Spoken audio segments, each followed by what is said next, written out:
Hello dear students, welcome to the video today. Children, agriculture chapter we have already finished, but then there were some points of importance that I needed to point it out. एक तो use of continuous use of pesticides and insecticides, ठीक है, have developed, have been recognized in developed countries and developing countries. Developed countries and developing countries both are facing lot of problems. Okay, so we need to decrease the use of insecticide and pesticide. And पीछे वाले class में मैंने already आपको बताया है कि आजकल fashion आ गया है. वोग मीन्स फैशन. हाँ, ऑर्गेनिक फार्मिंग का एक फैशन आ गया है क्योंकि फैक्ट्री मेड केमिकल्स नहीं है, जैसे कि फर्टिलाइज़र एंड पेस्टिसाइड्स, ये सारी चीज़ें यूज़ नहीं हो रही हैं, इसीलिए इन फैशन. एंड जैसी इकोनॉमिस्ट क्या सोच रहे हैं, इंडियन फार्मर्स का जो है ना, that is they have got a very bleak future. मतलब फ्यूचर बहुत ब्राइट नहीं है. ब्राइट का उल्टा होता है bleak. Indian farmers are having a very bleak future because if they continue growing food grains up, according to the agriculturist, according to the economist, they suggest and recommend that the Indian farmers must stop growing rice, wheat and pulse. क्या grow करना चाहिए? High value crops, जो कि other countries do. What do the other countries do? India's rural population कल हमने discuss किया था, about 833 million, और 250 hectares of agricultural land he million hectares है हमारे पास. तो 833 मिलियन के लिए 250 मिलियन हेक्टेयर्स लैंड, सोचो कितना कम है. Less than half a hectare, एक इंसान के ऊपर भी उतना फूड आ नहीं रहा है. And hardly it can be managed. The food requirements that are fulfilled बहुत मुश्किल से fulfill हो रहा है. Okay, this we need to be very sure on. And अब क्या करना चाहिए ना, just look at this suggestion. I don't approve of this suggestion very much, but then it is mentioned here they should diversify their cropping pattern. Cereal से लेके high value crops तक. हाँ, lot of high valued crops. This will increase income and reduce income बढ़ जाएगी and environmental degradation will reduce. क्योंकि क्या है, because fruits, medicinal herbs, flowers.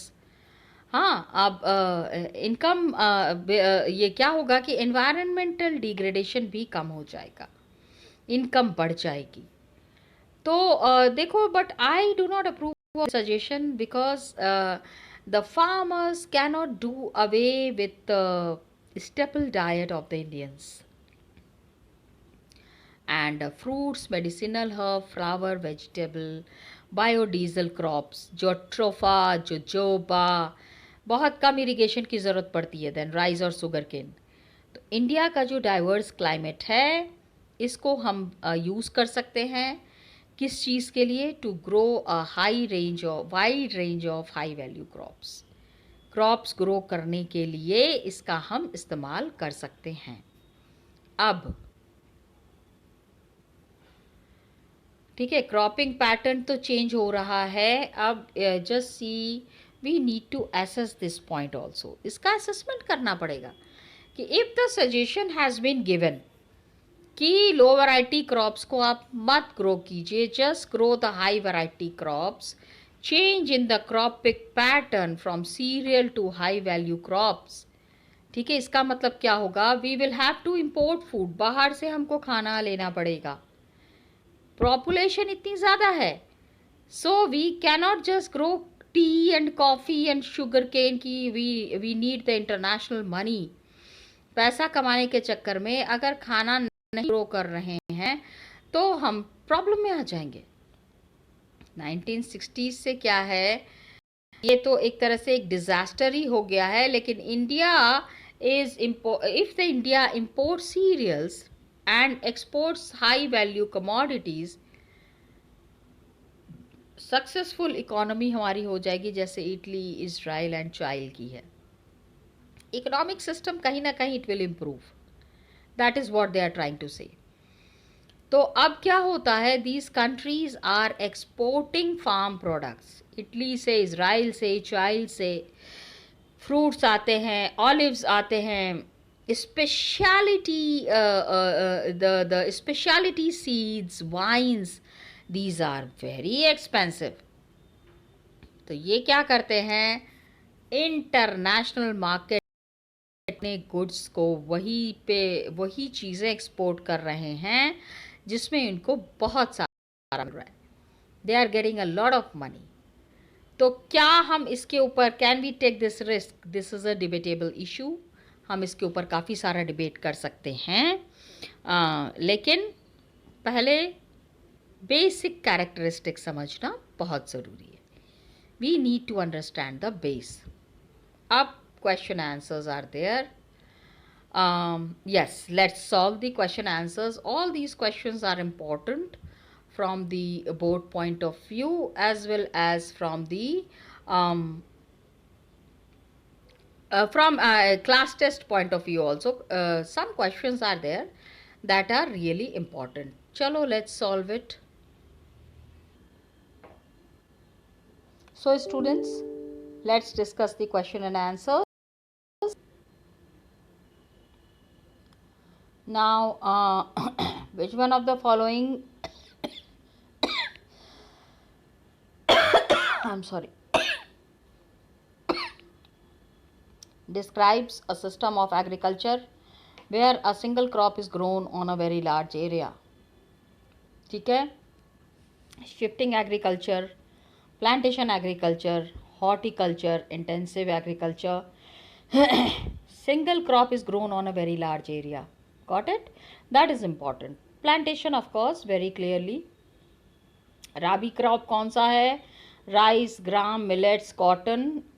इसमें से rabi crop clearly is gram, chana. Then leguminous crop is pulses of course. Government ने क्या कहा है, MSP, maximum support price, minimum support price, moderate support price and influential support price. MSP is government is giving to the farmers so that they are paid properly for the crops that they have grown. Okay, 30 words में answer करना है। Important beverage crop and geographical condition. Beverage में या आप T को define कर दीजिए या आप कॉफ़ी डिफाइन कर दीजिए, that is there. One staple crop कोई भी ले लीजिए, वीट ले लीजिए, rice, you can take any of the staple crop where it is produced. आपका टेबल ऑलरेडी बना हुआ है, you can easily utilise that table. Okay, then the various institutional reform programmes. This तो I have given you note separately, अलग से मैंने आपको note दिया हुआ है। That has been introduce by the government ने इंट्रोड्यूस किया है फॉर द फार्मर्स एंड ठीक है। Crop insurance, MSP, subsidy on agricultural inputs, resources such as power and fertilizers, KCC and PAIS, Kisan Credit Card and Personal Accident Insurance Scheme. Then a declining area of land under cultivation coupled with increasing population, इसके वजह से बहुत सारे consequences हो जाते हैं। इसमें सबसे ज़्यादा इम्पॉर्टेंट है food shortage for the rising population. Rising population के लिए जब खाने की कमी हो जाती है, then I mean consequences, land under cultivation when it is going degrading, तो वी कैन नॉट इमेजिन उसका कितना आफ्टर इफ़ेक्ट्स होता है। There are very big after effects. Food shortages is there for the rising population. rise in price of food grains is there, unemployment and loss of livelihood is there for farmers, shortage of supply of raw material for agro industries. Got it? Adverse effect happens on export trade as agricultural products. Got it? तो क्या होता है कि rising population is there, rise in price of food grains is there, unemployment and loss of livelihood for farmers, बहुत सारी चीज़ें हैं which is attach to this. Now 120 words, I mean long answer type questions. The initiative that has been taken by the government, ने क्या initiative लिया है to ensure the increase in agricultural production. Agricultural production के increase के लिए what all steps have been taken by the government, you need to mention that. Then the impact of globalization on Indian agriculture. Globalization का बहुत ज़बरदस्त असर हुआ है Indian agriculture पे, and geographical conditions required for the growth of rice. For the growth of rice दिया हुआ है, it can be wheat, it can be maize, it can be pulse, बदल बदल के आते हैं एग्जाम्स में question. Now agricultural production increase हो, उसके लिए institutional and technical both reforms you have to mention. Just see, the same question has been asked many years in the boards. The initiative that has been taken by the government to ensure the increase in agricultural production, okay, and collectivization, consolidation of holding, cooperation. Land reform क्या था? It was the main focus of our first 5-year plan. First 5-year plan में land reform सबसे ज़्यादा important था. इसके बाद we have the green revolution based on the use of package technology, white revolution. ये कुछ strategies हैं which initiated Indian agriculture को improve करने के लिए. Some strategies has been accepted by the Indian government. MSP, provision of crop insurance and all these, ये जितना भी institutional reforms are there, that needs to be mentioned because that was the basic where the changes have happened, and people have seen lot of positive changes. Okay, अब globalisation का impact क्या हुआ है? Raw cotton and spices 1917 में Indian farmers revolted in Champaran. कि globalisation how it has affected the Indian agriculture. तो Indian farmers have already they have been trying to be very strict and very lenient towards their crops. Very sincerely they have been growing different kind of crops, लेकिन Britishers have very cruel to them. उसके लिए क्या क्या किया है? तो globalisation आशीर्वाद, it is देखो one very terminology has been used here. It has its boons and banes for Indian agriculture. Indian agriculture के लिए ग्लोबलाइजेशन का अपना ही मतलब है, अपना ही उसका एक तरीका है. उसके फ़ायदे भी हैं, नुकसान भी है. There are the boons and the banes for Indian agriculture. Liberalisation के बाद क्या हुआ? Indian farmers are facing new challenges. New challenges are there in the form of competition, highly subsidized agriculture. Developed nations are giving lot of impetus on agriculture. तो वहाँ पे agriculture का पूरा खर्चा, the complete expense is taken over by the government, and Indian agriculture is successful and profitable by improving the conditions of small and marginal farmers. Small and marginal farmers की condition को improve करना बहुत ज़रूरी है, because until and unless they improve the Indian agriculture will not improve. Liberalisation के बाद से the green revolution has happened, and developing and promoting organic farming के वजह से क्या हो गया है? Cropping pattern has been diversified, बहुत तरीके के क्रॉप्स ग्रो हो रहे हैं, and lot of revolutions are there. Please mention it in your answer. Okay, just check it out.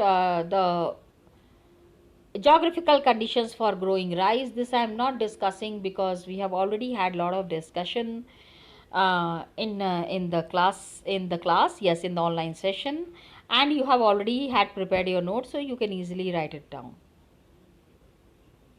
Okay, some of the wheat producing areas. अब ये map पे देख लो, wheat producing areas is very nicely given here on the map.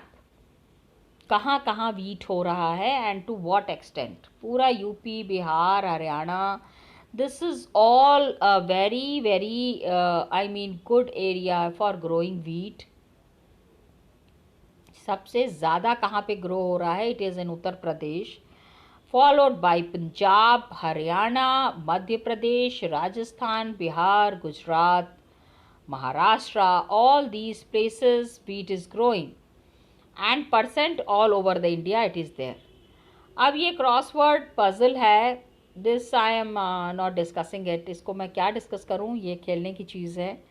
Just go through it once, एक बारी देख लीजिएगा, you will be enjoying it. Children, we have come to the end of the chapter 4.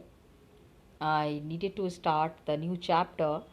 So let's begin the new chapter, because for class 10th, as soon as we complete the syllabus, the things are going to be very easy, and revising in a proper manner will give you lot of help. Let's begin a new chapter. Okay, children, come, let's see.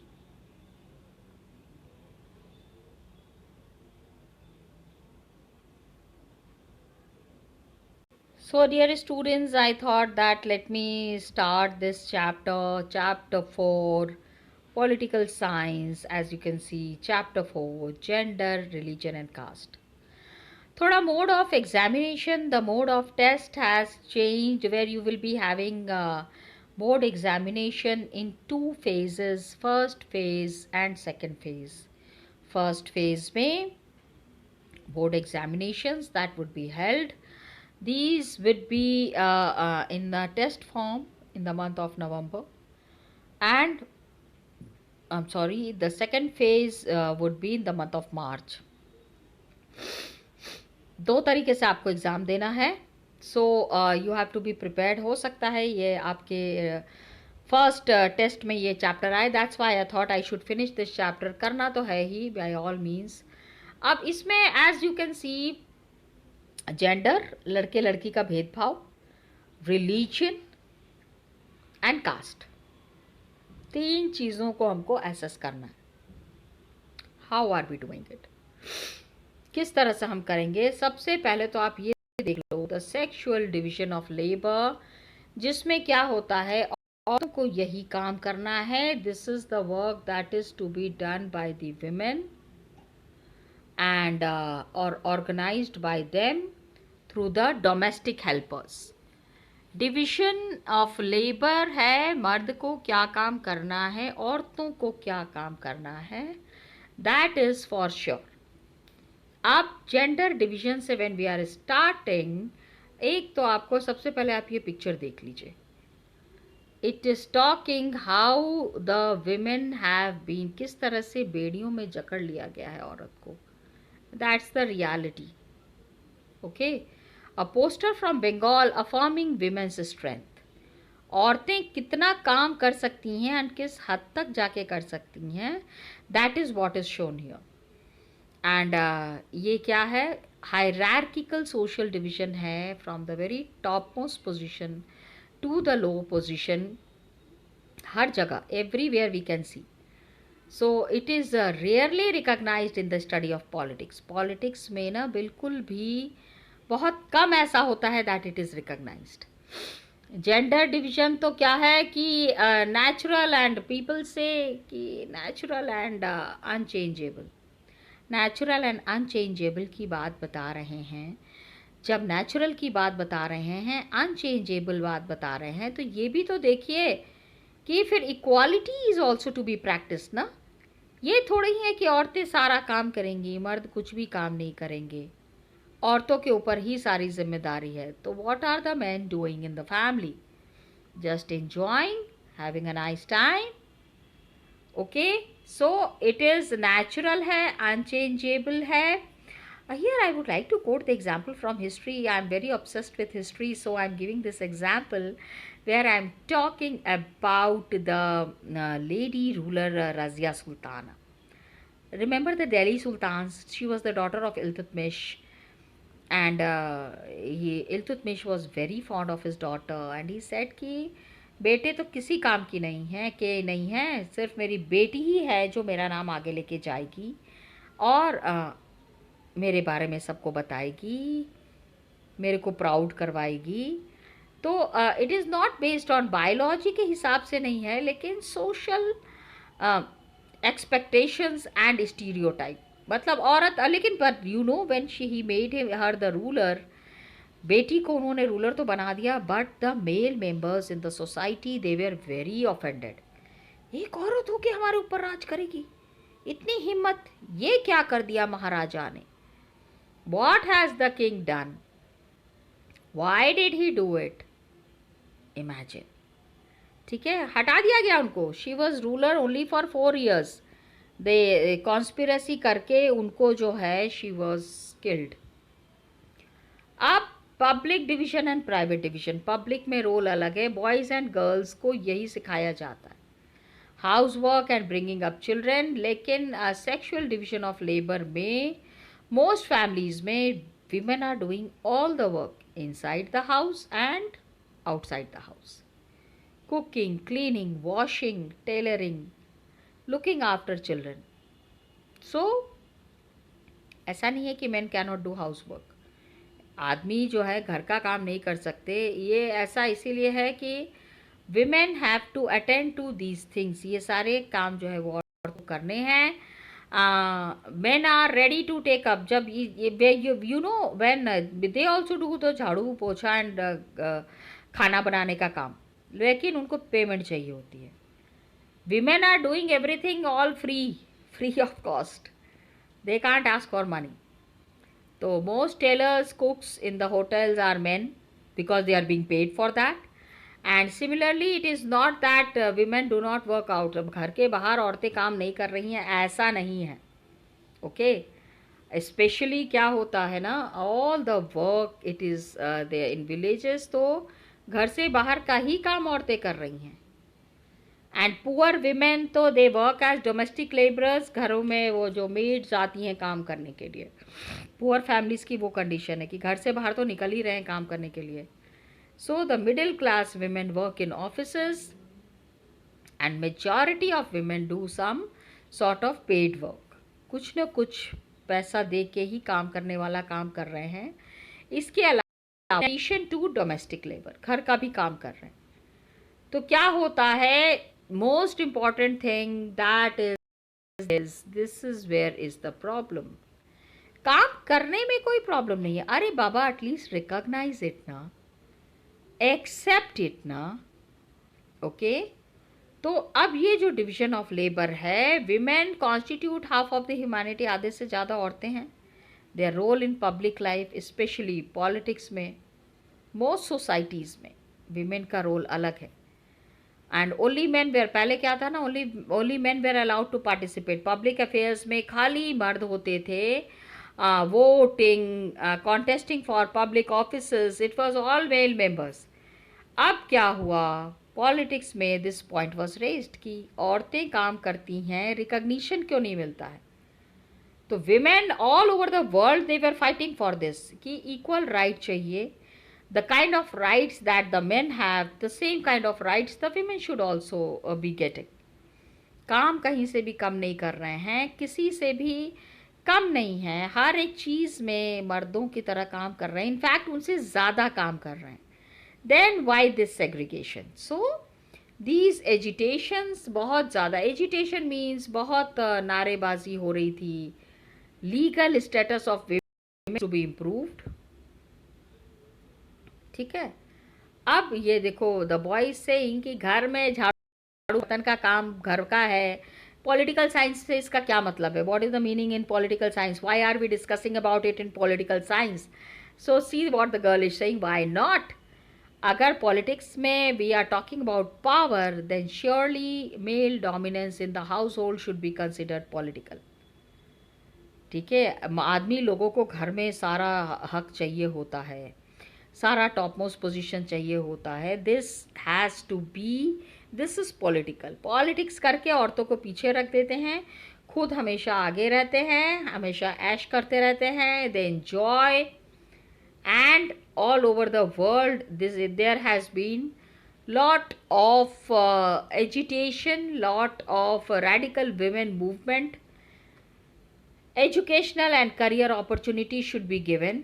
ये जो औरतें जो move हैं, many women carry out the movement on a very large scale, helping women all over the world। पूरी दुनिया के women को उसमें involve करते हैं। These kind of movements are called feminist movements। ये जो मूवमेंट है ये औरतों के द्वारा ही चलाया जा रहा है और फेमिनिन है। ठीक है, political expression of gender division, मर्द और औरत के बीच का जो भेदभाव है, पॉलिटिकल मोबिलाइजेशन है। ठीक है, मोबिलाइजेशन, औरतों को आगे लेके आना है। Women are getting inspired. तो women's role in public life has been improving day by day. अब हम क्या देख रहे हैं? Women are working in all the fields. हर एक फील्ड में women involvement is on a very large scale and women's role in public life has improved. Women are working as scientist, doctors, engineers, lawyers, university. तो just see some of the pictures here, ये देखिए। To the TV serial makers, the ideal viewers, women whole day watch the TV serials, ऐसा दिखाया जा रहा है, सब जा रहा है। फैशन इंडस्ट्री में ideal beauty, women are always the beautiful ladies। Society के लिए she is ideal house wife. पूरे घर का काम अकेले एक ही औरत 10 हाथों से काम कर सकती है, and they does it, they do it. पूरा प्रॉस्पेक्टिव इन लॉज, आने वाले जितने भी सास ससुर हैं ना, पहले के ज़माने में ये होता था, they use to take lot of dahej. दहेज का कॉन्सेप्ट आपने सुना होगा, you might have heard the concept of dahej, थोड़ा बहुत तो जानकारी होगी। आइडियल ब्राइड है तो खूब सारी, बहुत अच्छी दुल्हन है तो बहुत सारा पैसा लेके आएगी, she will be bringing lot of money. And male employees के लिए she is an ideal employ.